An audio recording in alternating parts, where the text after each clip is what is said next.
میتیں وصول کی تھیں ان کے بیانات نہیں ریکارڈ کیے گئے، موقع پر موجود ریسکیو ٹیموں اور پولیس اہلکاروں کے بیانات پر بھی جرح نہیں کی گئی۔ وکیل ملزمان نے کہا کہ اپیل میں تمام پہلوؤں کا جائزہ لینا ضروری ہے۔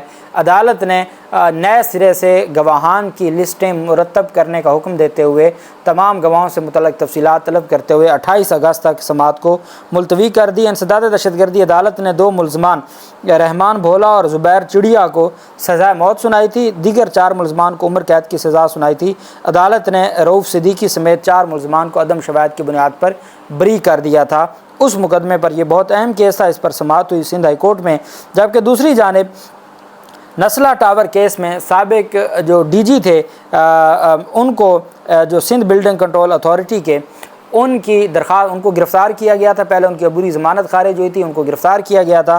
انہوں نے جو اینٹی کرپشن عدالت میں بعد از گرفتاری ضمانت دائر کی تو اس پر کراچی میں صوبائی اینٹی کرپشن عدالت نے نسلا ٹاور کو غیر قانونی زمین الاٹ کرنے کے مقدمے میں سابق D G S B C A Manzoor Qadir Kaka جو خاص آزمی ہیں آصف زرداری کے، ان کی درخواست پر جو فیصلہ محفوظ تھا وہ سنا دیا۔ عدالت نے ملزم منظور قادر کاکا کی درخواست ضمانت مسترد کر دی۔ عدالت نے ملزم خیر محمد ڈاری کی درخواست ضمانت بھی مسترد کر دی۔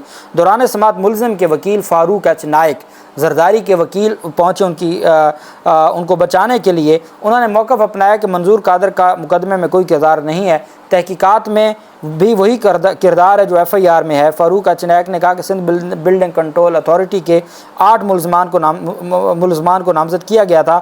8 ملزمان میں سے 7 کو ضمانت مل چکی ہے، صرف ان کے نام لکھے گئے ہیں، کوئی کردار نہیں ہے، اور اس وجہ سے ہر صورت جو ان پر یہ سپریم کورٹ کے حکم پر یہ مقدمہ درج ہوا تھا اور اس پر اینٹی کرپشن عدالت نے فاروق ایچ نائک صاحب کی ایک نہ سنی اور ان کے خلاف جو ان کی جو درخواست ضمانتیں تھیں ان کو خارج کر دیا۔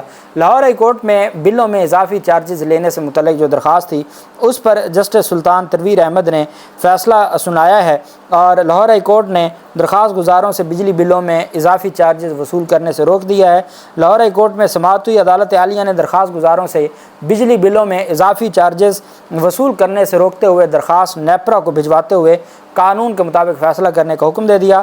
عدالت نے کہا کہ نیپرا عدالت عالیہ کے فیصلے کی روشنی میں بجلی بلوں کے ایشوز پر فیصلہ کرے اور لاہور ہائی کورٹ نے نیپرا احکامات جاری کرتے ہوئے درخواستیں نمٹا دیں اور اضافی چارجز جو چونکہ اب یہ درخواست گزاروں کی حد تک ہیں، جو بھی درخواست دائر کرے گا اس کو ریلیف مل جائے گا، جس کے اضافی چارجز ہیں وہ آج کا یہ فیصلہ ہے۔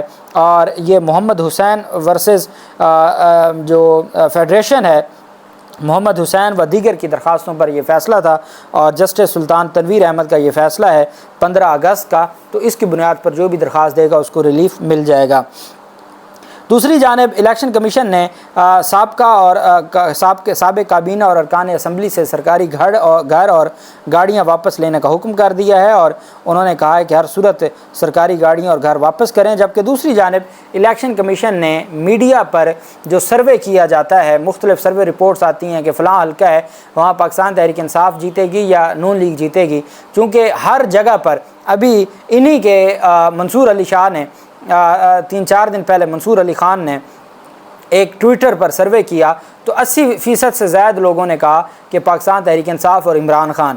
تو اب ان کو خوف تھا، الیکشن کمیشن کو پتہ تھا کہ جب ہم نے تو بہت کچھ کرنا ہے الیکشن میں اور ابھی سے یہ جو سروے رپورٹس ہیں اگر قوم کو پتہ چل گیا کہ 80% عوام عمران خان کو ووٹ دینا چاہتی ہے، ہم نے الیکشن میں کوئی اور گل کھلانے ہیں تو معاملہ تو کہیں اور چلا جائے گا۔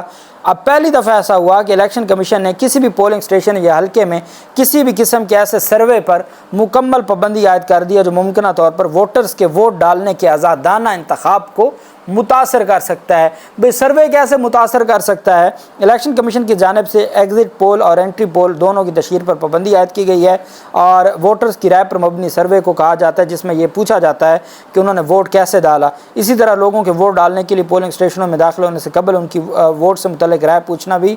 اور الیکشن کمیشن کی جانب سے عام انتخابات کے لیے جاری ضابطہ اخلاق پرنٹ، الیکٹرانک اور ڈیجیٹل میڈیا پلیٹ فارمز پر امیدواروں اور سیاسی جماعتوں کی انتخابی مہم کو سرکاری خزانے سے بھی روکتا ہے اور ساتھ یہ بھی کہا گیا ہے کہ کسی طرح کی جو سروے ہے وہ نہیں کیا جائے گا، نہ پہلے نہ بعد میں کسی صورت سروے نہیں کیا جائے گا اور اگر کوئی ایسا معاملہ ہوتا ہے تو اس پر کارروائی کی جائے گی۔ اب ان کو اس بات کا بھی خوف ہے، اس بات کا بھی ڈر ہے کہ جو سروے رپورٹ سامنے آ رہی ہیں ان کے بعد یہ انتخابات سے پہلے بھی اور انتخابات کے بعد بھی سروے نہیں کیا جائے گا، روک دیا گیا ہے، چونکہ مختلف ڈیجیٹل جو میڈیا پلیٹ فارم تھے وہ بھی اس طرح کا سروے کرتے تھے اور مختلف ٹی وی چینلز بھی کرتے تھے کہ جی ہم فلاں جگہ گئے، ہم نے 200 لوگوں سے پوچھا، 200 لوگوں میں سے 150 لوگ کہتے ہیں کہ ہم عمران خان کو ووٹ دیں گے اور 50 لوگ کہتے ہیں جی کہ 10 کہتے ہیں ہم نے نون لیگ کو دینا ہے، 10 کہتے ہیں ہم نے TLP کو دینا ہے، پیپلز پارٹی کو دینا ہے، یا آزاد ہم دیں گے یا ہم انتخابات میں حصے نہیں لیں گے۔ یہ جو سروے تھا اس سے بھی روک دیا گیا ہے۔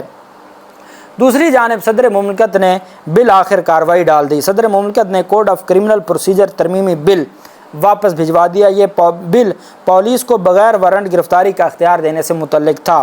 ٹوٹل 13 بل ہیں جو وزیر اعظم آفس میں ابھی تک بھجوائے گئے ہیں اور اعتراضات لگا کے مسترد کیے گئے ہیں۔